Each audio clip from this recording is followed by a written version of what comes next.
Well, good morning. This is Kathy Carter, and today we're going to be talking, as you see, about divorce and real estate. And before we get started, I first want to apologize for the taskbar that you may see there in the top left, top right-hand corner of the screen.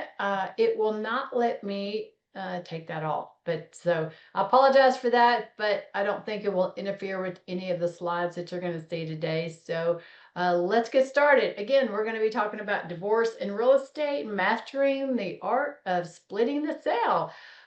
So a little about myself. Most of you probably know me, but my name is Kathy Carter. I've been doing real estate in Nashville, Tennessee for about 26 years.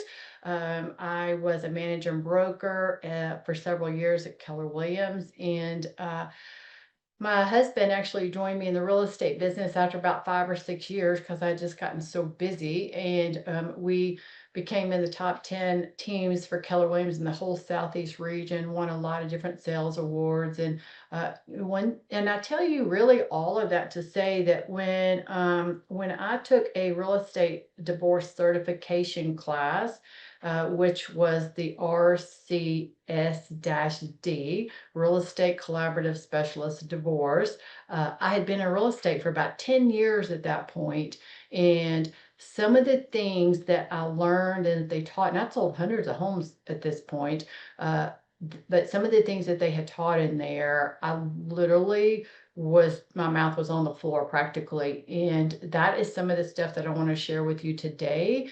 And I would highly encourage, even if you're not looking to be in the space of, a specialist in divorce real estate, the information gathered from that class, and there's a couple of different certifications that you can get in this space, but in that specific one taught by an attorney was extremely eye-opening. So, and they do real estate, they do some real estate law, and so they are familiar, with the law of divorce specifically, and some in real estate as well. So again, this is one of the areas that you really could niche yourself in, or niche yourself in, whatever you call it, by getting yourself certified. What I said a second ago, even if you don't want to be certified, even if you don't really want to niche this, just the information that you gather is worth the class. Like, you got to do CE credits anyway, or we all get to do that.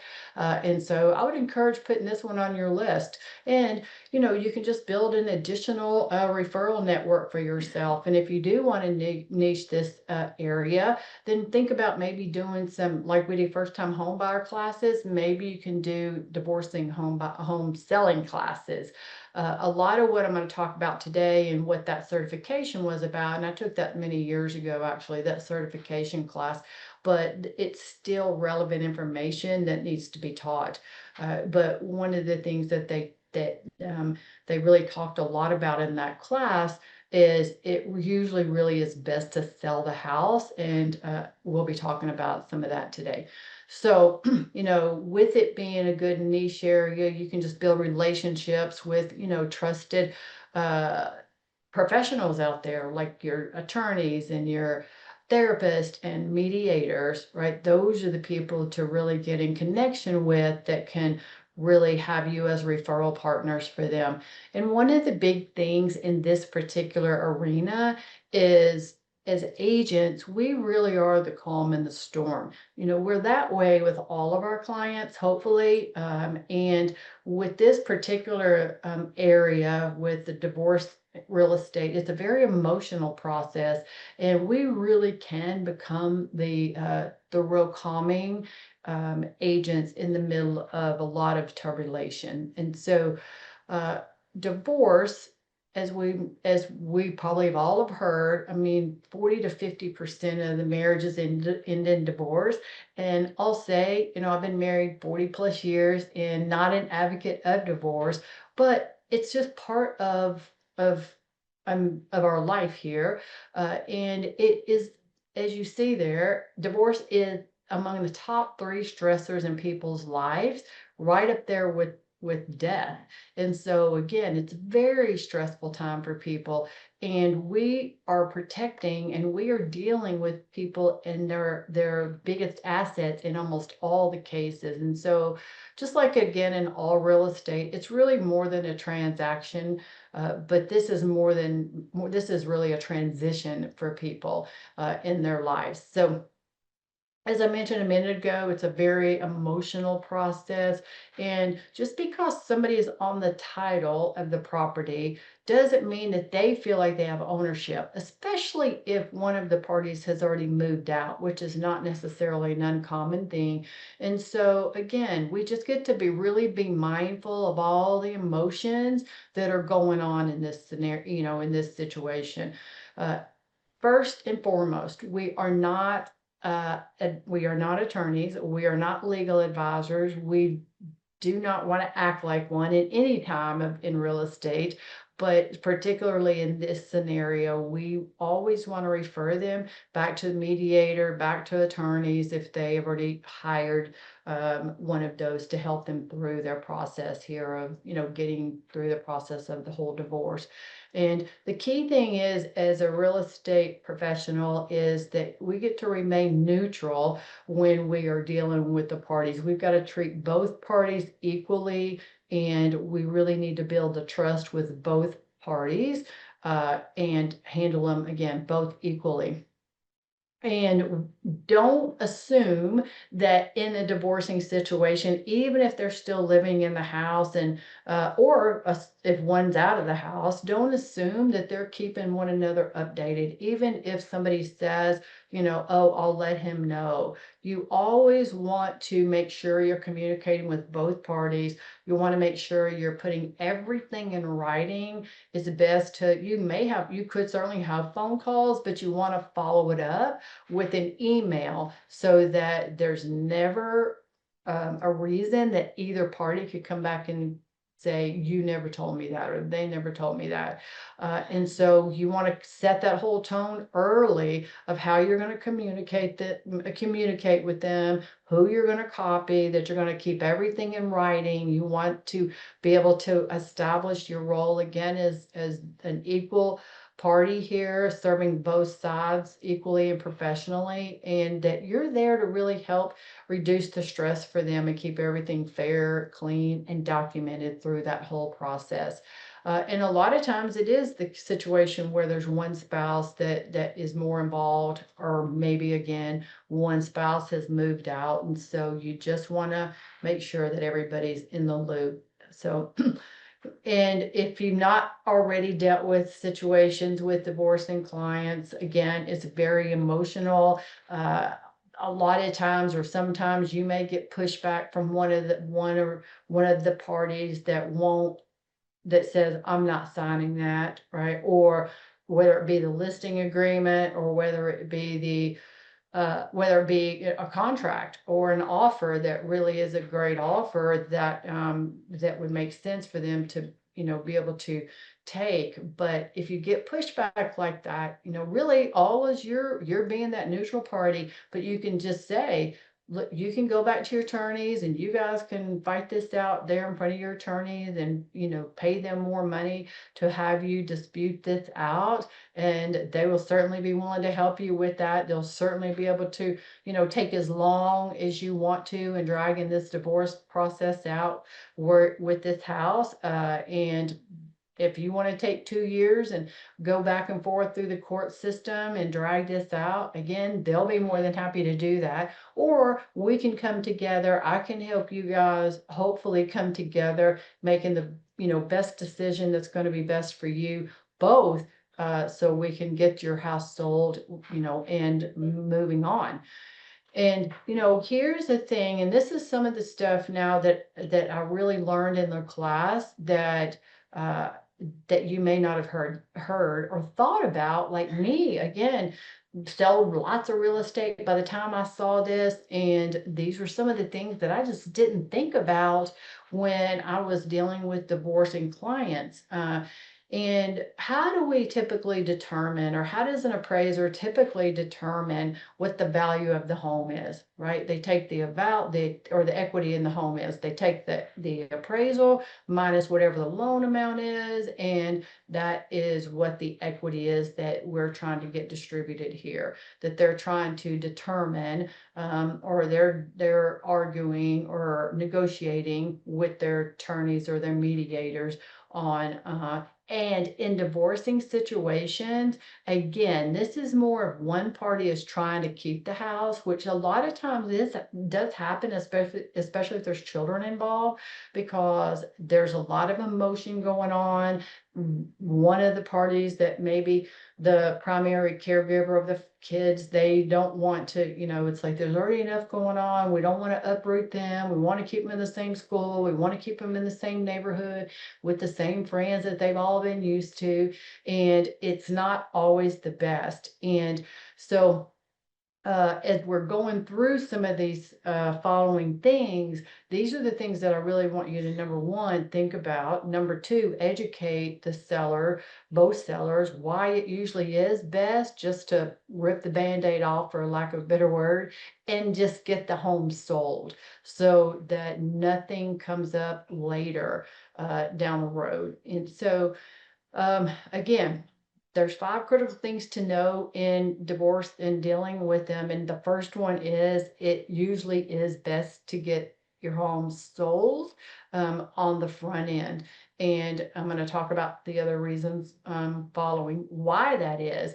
So if one person's trying to stay, one of the things that doesn't normally get thought about or negotiated out between the attorneys or even mediators is they don't think that about getting title searches on the home. Or maybe they maybe they do think about that on the front end, but they don't think about that right before things are finalized. And if there's equity in the home, there are situations where there are other liens that have been previously put on the house or get put on the house, even in the midst of a divorce going on, that the attorneys aren't aware of, or the staying spouse isn't aware of. And so you can see where this is going. If they're not aware of other liens that may have been put on the house and they're negotiating not knowing about that, they're not taking that into consideration, right? And so if that gets found out after the divorce, there's no going back and undoing it, is what the attorney said. Like, once the divorce is finalized, it's finalized. And so that's just something that a lot of people don't consider doing. Again, the professionals, because their job, the professionals, the attorneys, their job is divorce law. They understand the divorce law, right? Mediators, they're not really representing either party. They're just trying to get both parties to come to agreements here. But neither of them are really in real estate law. And again, we're not attorneys either, but this is what we deal with all day, every day, is these things that we're talking about now.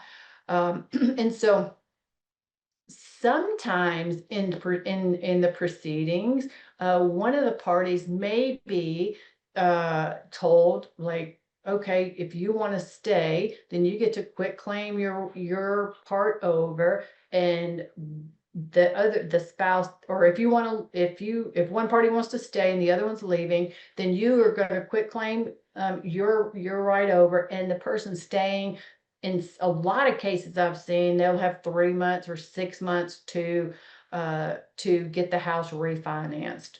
Well, a couple of things that happen here, and this is not an uncommon thing here, where one party quit claims their rights over and the other party has time to get a refinance done. Now, they usually do require that they get qualified ahead of time to make sure that the staying spouse, in this case, would be able to qualify.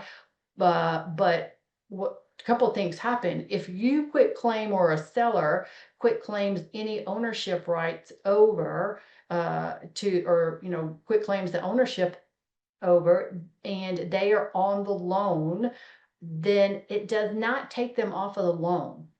And so if the staying spouse were to be late on the property, or if they were to default on the property, any of those things, before a refinance happened, then both parties' credit is going to be impacted if they're on the loan of that house, but yet only one of them has actual ownership rights to it. What if one of the parties quit claim their ownership rights over, and the staying spouse had 3 months, 6 months to get refinanced, qualified before the divorce was all final, and then after the divorce chose to quit a job, got fired from a job, whatever, any of those scenarios happening, right? And now again can't pay the mortgage, or the loan on the house. So it is key to, first of all, never to quit claim your property over. And I would, if somebody is dependent or not dependent, if they are dead set on staying in the house, these are things I might educate a bit about and say, talk to your attorneys about this, and really make sure that you're not really putting yourself in a position to where you're going to sign off ownership rights, and this is for both parties. You're going to sign off ownership rights uh, before the loan is refinanced. So another scenario that comes up is not getting a home inspection, right? So most parties think, oh, I know our house, we've lived in it for a long time, or maybe it's even a new house they only bought 2 or 3 years ago. There's nothing wrong with this house. It's practically still a brand new house. And the staying spouse chooses, in most cases, number one, don't even think about, I should get a home inspection. But even if they did think about it, a lot of them don't think it's important, because again, they live there, they know. But if you live in areas where you have crawl spaces like we do here, that's where all the surprises show up, even in a regular home inspection. And so without a home inspection, there's all kinds of liability things that you're leaving yourself open for down the road when you choose to go sell. So I'm going to give you a couple of stories here, of true stories, that they had shared, and that they had shared. One of them they had shared, one I know of personally here, but so couple gets divorced. One of them is determined that they're staying in the house, so the divorce is final, and they get the house. They did not do a home inspection, never thought about doing a home inspection. Actually, in this scenario, didn't do any kind of termite inspection. 5, 6 years later, they go to sell the house. New buyer comes in, and what do you think they're doing? They're doing all these home inspections, right? And this particular house had a structural issue going on, unbeknownst to the owner of the house for the whole time that they lived there. And it was about I think it was $45,000 in repair that had to be made before they could sell the house. And that $45,000, none of it was negotiated 5 years earlier when the divorce was going through, and they had determined what the value of the home was, because they didn't get a home inspection back there. And so this person who chose to stay ended up paying an extra $45,000 than they would have had they just sold it at the beginning. They would have split that cost, right? Because that wasn't a new thing that had just started happening. Another scenario, and this is with the newer house. This next story, uh, person stays in the house. They do not think about doing a home inspection. They go to sell 3 or 4 years later. A new buyer comes in during that has a home inspection done. Finds out during that home inspection that their plumbing to the shower in the main primary bathroom had never been connected to the shower. So every time that shower was used, the water ran straight down into the crawl space. So imagine years of that happening day after day after day. Then what do you have? Not only a big fat mess under there, but now you've got mold has accumulated, all sorts of renovating that gets to happen. The wood under the shower was beginning to dry rot out because it had been continually wet for all those years. And so same scenario, that had not been determined or known about before the divorce. And so a very high cost of repair when the staying spouse had decided to sell the house down the road. So again, if you just start sharing some of these stories with them when one's determined to stay, usually they start thinking, okay, what else is it that that I don't know, that if I do stay, I'm going to get burned on the back end when I choose to go to sell. So we had talked already a little bit about this whole quit claiming and never do that before refinance, especially if both people are on the loan. During this certification that I took many years ago, the attorney they shared a lot of stories. So I'm just giving you two or three for some of these situations. But the outgoing spouse had quit claimed their ownership over, and it hadn't yet gotten refinanced like it was supposed to get refinanced. They were both on the loan, and the staying spouse ended up filing bankruptcy. So whose credit gets ruined in that midst of that? Both of their credit gets ruined in that, right? But not only did their credit get ruined, the refinance, usually when that happens is when the payout for whatever the equity is for that person that had chosen to go on and move, right, after the divorce, they didn't even get their equity share that they were entitled to because he had filed bankruptcy. And so again, just some of these horror stories really about why it not good to for one of these people to stay in the house.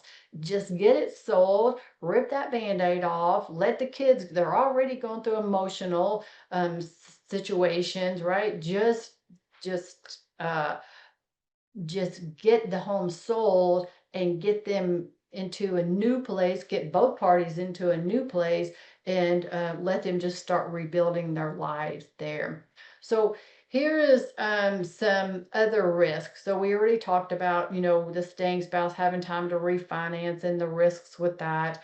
Uh, Another scenario that happens, not so uncommon, that happens is that one of the parties again will say they decide that they want to stay in the house, maybe because again the kids are there, what have you. This is a situation that I personally was aware of. This woman, she had been a stay-at-home mom all her life. They had 5 kids. He made very good money, had a very lucrative business that supported them both through the divorce. He was responsible for paying the house payment until all the kids were graduated. Obviously, he had to pay alimony and child support because she was always stay-at-home mom for these 5 kids. And so when I was going through this class, uh, she came to my mind, and their divorce was already done and final. Like during that divorce process, she was saying, hey, will you send me comps so I can make sure that we, get the right equity, blah, blah, blah. I wasn't thinking about you should get a home inspection. I wasn't thinking, hey, you need to make sure to do title searches. I wasn't thinking about any of that because I had not been educated or never even thought about those things, like I said. So I'm sending her the comps, helping out there. But when I was going through this class and when I realized some of the real risks, again, their divorce was finalized. I called and I'm like, we need to have coffee. And so I was like, you have yourself in a very vulnerable position right now. Like you're fully dependent, right? All your support is coming through the alimony and the child support while you're continuing to raise these 5 kids, right? He's responsible for paying the house. What if he quits paying for the house? Unbeknownst to you, because you're not getting that bill every month. And so she was like, well, I'll just take him back to court, blah, blah, blah. Well, sure enough, it must not have been a year and a half later, she gets served a foreclosure notice, gets a knock on the door, it's a foreclosure notice. The payment hadn't been paid for a month. She had no idea. Long story short, before they could get through the whole court situation, the house got foreclosed on. And so again, just a huge risk of not just going on, taking the split, whatever, had they sold that, whatever she would have been awarded in that situation, and just starting over. I had another client who he got divorced. I'd sold he and his wife their house, and they lived there for a few years, and I didn't even know they had gotten divorced. And he reached out to me, and they had been divorced about I think 3 years, 4 years at the time that he reached out to me. And he had gotten a new job, was moving out of state, and needed to sell his house. And so when we were looking at the comparables, he had already paid her out her share. He had refinanced, took out the cash, paid her off. But when we were looking at the comparables for him to sell the house, it was about $40,000 less than what the value was at the time he paid her out. So he was like, I should have just sold it back then, because I paid her out over $40,000 more than I'm going to end up with here. Because the market had shifted, because it'd been several years later, and that could go either way, right? But even if it goes the other way, the outgoing spouse, right, I mean, if it had gone way up, then the one who got bought out, they're the one that would lose in that situation, because they only got it at whatever the value was at the time. So you get the idea. There's just so many pitfalls, and so many um, things that can come up if one of the parties is trying to stay. And so educating our people on why it's just best to really go ahead and sell the house and just get moving on, starting your new lives in new places.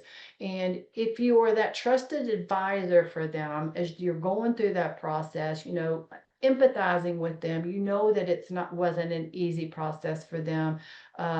A lot of times both of them will end up, after the house is sold that you're selling for them, a lot of times each one of them just get their proceeds, and then they go on and buy two more houses.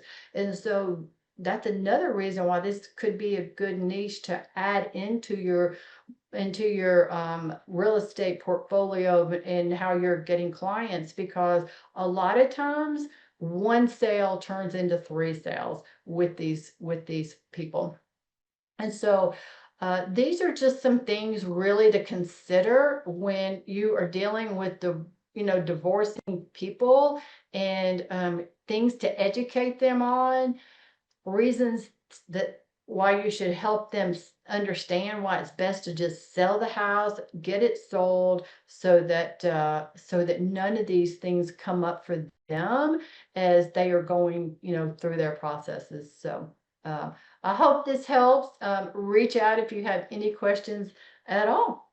Y'all have a great day.